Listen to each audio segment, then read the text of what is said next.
Nodcry is here, and I'm gonna be honest with you all. I've been having a blast. I've been having so much fun. I haven't had that in Genshin Impact in a while, if you can't tell. Don't make me go back to Natlan, please don't make me go back, I don't want to go back, please! Luna 1 has been good, minus the fact that I want to keep calling it 6.0, and I've had to re-record that line 3 times. It brought with it a lot of changes.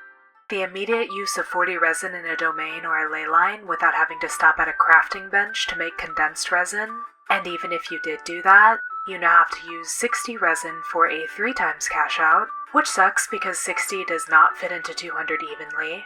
Why is the resin cap 200 and not 240? Genshin's sister games already had it at 240 from the get-go. Whatever.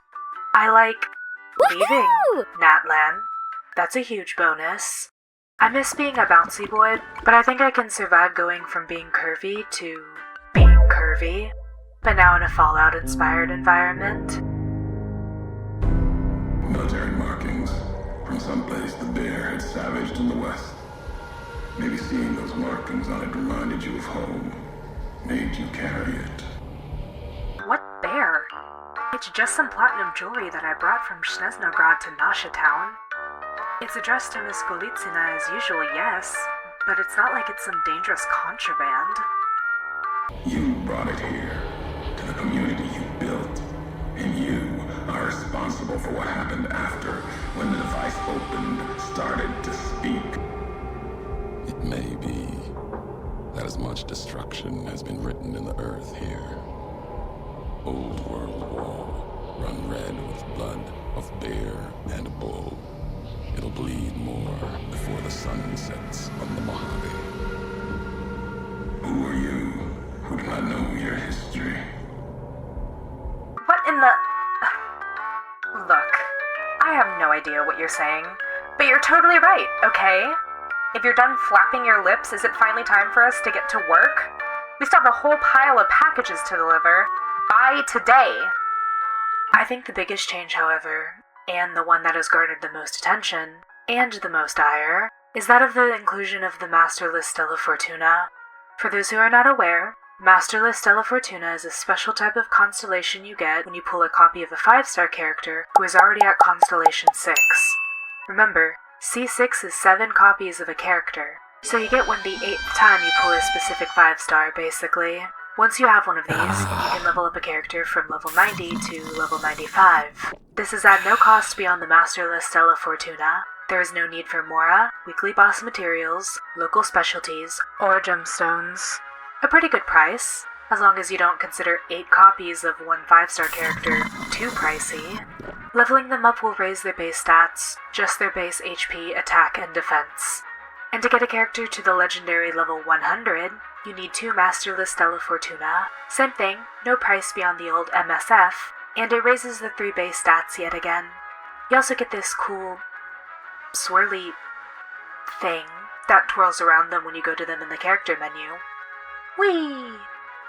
So, when you see 6 a 5-star character, it means you have pulled 7 copies of that character. That means you love them, are a whale, or you are incredibly unlucky. When you see 7 a 5-star character, you can now raise any character that is at level 90 to level 95. When you see 8 a 5-star character, you get to stare at a single Masterless Stella Fortuna in your inventory until you can see 9 a 5-star character in order to get another Masterless Stella Fortuna and now level up your level 95 character to level 100. Yeah, you can probably see the issue with this. You're smart. I mean, you clicked on this video, so you've got to be. You're also extremely attractive and cool. Trust. Trust me also when I say that this is a good system.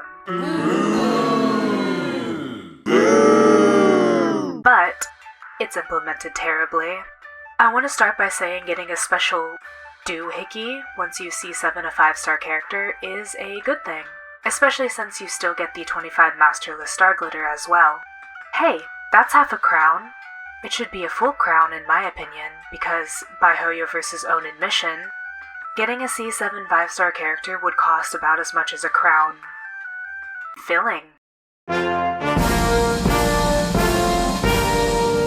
But it's good we get to keep the original Star Glitter, and now also get something that helps level up a character you have already poured your resources, possibly money, and certainly valuable time into in order to make them even stronger. However, with the way it is currently implemented, you need 3 of these things in order to do that. Reminder, only one Masterless Stella Fortuna can get a character to level 95, and 2 more are needed to get them to level 100. That means a C9 character, or 10 copies of a single 5-star, which by Hoyoverse's own calculations, costs up to $4,752 US. $4,752 to get a character to level 100. Reminder, a C7 character isn't that much cheaper, add up to $3,801.60. For that kind of money, I think one Masterless Stella Fortuna should be able to get a character from level 90 all the way to level 100. And yes, while level 100 is mostly cosmetic and a way for you to show your love for your favorite characters, some of them really do benefit from getting to level 100, especially those involved in transformative reactions. And also, did I mention $4,752? But let's be honest here, this is Hoyoverse. Not only even just Hoyoverse, it's Genshin Impact, the infamously stingiest oldest sibling of the 3 Hoyo brats. They're never gonna retroactively change this decision. My 3 Masterless Stella Fortuna I've fed to Zhongli. I'm never getting 2 of them back, even though that would be the good thing to do. And that takes me to the second suggestion. If Hoyo is dead set on making a character eat 3 of these things to get them to level 100, then they need to raise the character's passive stat to $4,752. Every character, when leveled between levels 1 and 90, has their base HP, attack, and defense raise, and at the level breakpoints of 40, 50, 60, 70, and 80, each character also has a special stat that gets raised as well. Sometimes it's a percentage of one of the 3 base stats, sometimes it's elemental mastery or energy recharge, sometimes it's elemental damage, and sometimes it's one of the crit stats. If you have to get 10 copies of a 5-star character just to level one character up to level 100, then Maya should be walking away with 48% crit damage at level 100. While I understand this would put free-to-plays and low spenders at a disadvantage against their dolphin and whale counterparts, there is no PvP. Beavis having a level 100 character will not affect Butthead's account or his ability to clear the endgame, assuming that Hoyo won't start building the endgame around level 100 characters. But this is Hoyoverse. Not only even just Hoyoverse, it's Genshin Impact, the infamously stingiest oldest sibling of the 3 Hoyo brats, yeah, you know. There's a very real chance they might end up balancing the Spiral Abyss and Imaginarium Theater around level 100 characters. Oh, not Stygian Onslaught though. Those are balanced around C6 R5 characters. And not these ones I already have. They have to be more recent than that. Please, stop!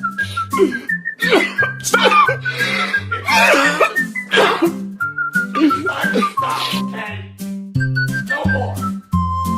What are you doing? You better stop! Stop! Bitch, stop! The other issue is that there's not a 4-star equivalent to the Masterless Stella Fortuna. If you want to level up your favorite 4-star character, you have to use the same 3 Fortuna you get from pulling 3 copies of a C6 5-star. I shouldn't have to explain to you why spending the equivalent of $4,752 to level up a 4-star character is a bad idea. And while I can't tell you what to do, I'm not your mom, if you are privileged enough, or unlucky enough to get 10 copies of a 5-star character, I, personally, would not use any of my special thingamabobs to level up a 4-star character. Mr. Impact, the Jello variety, said himself that only 3 were really worth leveling up, but you're better off leveling up a 5-star character rather than a 4-star character. Just not the ones I leveled up. I love y'all in every universe. Those who are reaction-based or dish out raw attack are the ones that are worth leveling up all the way, but I believe in waifu and husbando over meta, so I don't regret my choices.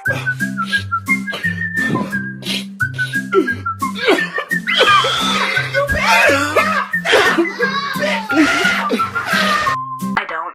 But even so, the fact that not many 4-stars are worth leveling up on top of Masterless Stella Fortuna being extremely rare, I truly think 4-stars need their own version of it. Even if it's like 10 extra copies gives you 1 4-star Masterless Stella Fortuna, or hey, even 20 extra copies give you 1, something that is exclusively just for leveling up your 4-star characters. It is crazy that we are expected to use the 5-star Masterless Stella Fortuna to level up our 4-star characters, especially for free-to-plays and low-pool accounts who certainly don't have any constellations on any 5-star characters they may have, much less 10 constellations for a single unit, even though they could otherwise use the extra bump in stats and damage, especially since those types of accounts don't tend to have a ton of characters to work with. What's even crazier is that I almost used my first 3 bits on Kaya, because he was the first character I gave some of my first 3 crowns to. But once I realized what a bad idea that was, I couldn't stop realizing. I also realized the fact that there is no way to grind for Masterless Stella Fortuna like you can normal constellations. Luna 1 brought with it the To Temper Thyself and Journey Far event, which lasts about 12-ish weeks and is a way to get 1 constellation of 1 featured 5-star unit that you already have over an 8-week period. You know, one of the power crept ones. Not an Archon though. That's fine by me. Still, if you can do math right, and if you know how many pulls this is, you certainly can, you can see that this means you can earn up to 4 constellations of your choice a year. And you were going to play daily for a year anyways. I mean, of course you are, you're watching this video. You're in the trenches with me. I guess you can already get a Masterless Stella Fortuna if the constellation you are grinding for is for a character that is already C6'd, but let's be honest, who's doing that? But at the same time, that also keeps this from being useful to a grand portion of Genshin's player base, who might want to level up their anime spouses to level 100. In the very least, if Hoyo's gonna let us grind for 4 constellations a year, they can at least give us a chance to make it be one of the Masterless variety, without having to be rich or unlucky enough to have already C6'd one of the random characters that may or may not be on the only thing you can work towards that is guaranteed vertical progression on your account. I think getting like a part of it, maybe like a third or a fourth of 1 Fortuna from a weekly boss drop at the same rate as one of the billets would even be good. Seriously, it's either drop a mortgage on a character or never be able to do what you want with the characters you have spent, if not money, then certainly time on. I'm a huge supporter of letting everyone have the access to do exactly what they want with the characters that they have either grinded and saved all their premium currency for, or have straight up dished out the Benjamins for. I'm not saying give everyone the ability to level up every unit in their account right this second, but this is the only vertical progression that is not readily available to every single account. You get to grind for Mora, Weapon EXP, and Unit EXP. You get to farm boss materials and weekly boss materials once a week. You get to pick up flowers, sometimes beetles again. You get to grind for level materials and weapon materials 3 times a week. You can craft 4-star weapons, you can do a quest and find 4-star weapons, you can find unique 3-star weapons and chests in Mondstadt and Liyue. You grind for premium currency to pull for 5-star characters, which can get you 3 and 4-star weapons and 4-star characters. You can use that same currency to pull for 5-star weapons, which can also get you the same types of 3 and 4-star things as on the character banner. You can use the star glitter and stardust you get from pulling to buy a crown every month. You can also buy 2 4-stars every month. Side note, this really needs to be updated. Who in 2025 is using their Masterless Star Glitter on Ningguang? Let's be honest now. Especially when you can get Xingqiu, Bennett, Fischl, and Xiangling. Hell, you can even get one of the elusive Amber, Lisa, and Kaya constellations, which is more of a flex than anything. Yeah, be jealous. You can buy some decent 4-star weapons from the shop as well. You can use Masterless Stardust to buy 5 standard and 5 event wishes every month. You get more weapon, character, and talent materials from the shops. You're given Mora and materials from events. You get 1 crown a patch from events. Hey, we even got 2 one time.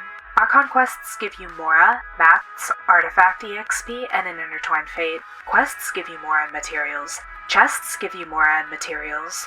The Abyss gives you Mora, Primos, and Artifacts.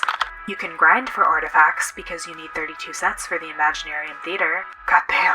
Which give you Primos, Mora, Artifact EXP, and a Sanctifying Elixir, which you will need to level up those artifacts you were given out as a pittance for your continued support of the game, you worm. So you can try your hand at Stygian Onslaught, where the non-whale levels will give you Character EXP, Mora, Primos, and 2 Dusts of Enlightenment, if you can beat them, in order to reroll the substats on your worth-keeping artifacts, and also allows you to grind for more artifacts, which rewards you with another Dust of Enlightenment. All of the endgames give you more rewards to build your account. Quests give you rewards to build your account. Repeatable bosses and domains give you rewards to build your account. And all of these things can also be found in the Battle Pass if you choose to pay for it. Everything in the game feeds into itself specifically to help you build your account, and can, in some way, to some degree, be gotten for free and or in a timely manner. Timely or so if you choose to pay real money, too.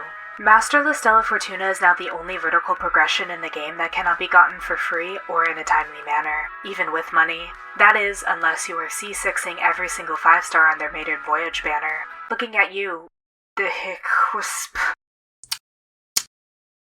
Please tell me what that stands for. I get that whales need to have something too. We really should let whales have one thing, but I thought that's what the weapon skins were for, especially since those don't affect gameplay, they're just a flex. Sliding this back in. Level 100 does affect gameplay, marginally, but it still does, and it's locked out to most players. I get some players choosing to not level their characters past level 70 or 80, but that is a choice that they are given, just like crowning. Everyone, just by playing the game, can eventually get a character they want to level 90, or not, and triple crowned, or not. Level 100 is not a choice that anyone except the unlucky or the whales get to choose. I get that Genshin Impact doesn't want to make money, 但是倒也不至于这么不想啊。 but Honkai Star Rail does. And in that game, you can buy all the extremely rare limited stuff that can make or break your account with real-world money. You would think the game that dropped Mavuika and Sitlali at the same time would let their players spend even more money to buy Masterless Stella Fortuna to get their husbando or waifu up to level 100 as the final show of ultimate devotion. Well, I guess you can, you just need to spend $4,752. Overall, I think the addition of Masterless Stella Fortuna to Genshin is a good thing. In a vacuum. The issue is that this isn't done in a vacuum. It's done in the Hoyo way, which means it was done in the most roundabout, convoluted way possible. This is the one account progression that a normal player will not be able to get in a timely, much less free manner just by playing the game. I hope this gets changed to where these can be grinded for or won by fully completing the endgames, as not allowing people to work towards this limits account expression, which will be the death of this game. Hey guys, thanks for watching. Remember, if you hated this video, to not leave a comment, unsubscribe, and leave a dislike. Or don't. I'm not your mom. I can't tell you what to do. I strongly suggest to have a good day though. Okay, bye.